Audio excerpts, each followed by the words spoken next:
ప్రపంచవ్యాప్తంగా కరోనా కేసులు మళ్లీ పెరుగుతున్నాయి. భారతదేశంలో కూడా కరోనా కేసుల వ్యాప్తి పెరుగుతుండడం ఇప్పుడు ఆందోళనకు దారితీస్తోంది.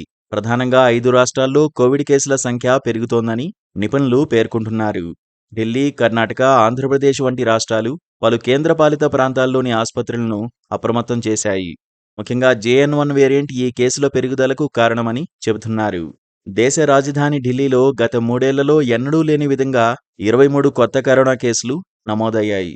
ఈ నేపథ్యంలోనే ఆసుపత్రుల్లో బెడ్లు, ఆక్సిజన్ సిలిండర్లు, టెస్టింగ్ కిట్లు, వ్యాక్సిన్ల లభ్యతను నిర్ధారించాలని ఆసుపత్రులను ఆ రాష్ట్ర ఆరోగ్య శాఖ ఆదేశించింది. ఈ వేరియంట్ సాధారణ ఇన్ఫ్లుయెంజా లాంటిదేనని, భయపడాల్సిన అవసరం లేదని ఆరోగ్య మంత్రి పంకజ్ సింగ్ తెలిపారు. కేరళలో ఒక్క మే నెలలోనే 273 కోవిడ్ కేసులతో దేశంలోనే అత్యధిక కేసులు నమోదైన రాష్ట్రంగా నిలిచింది. దీంతో వైరస్పై నిఘా పెంచాలని అన్ని జిల్లాల అధికారులను ఆదేశించింది.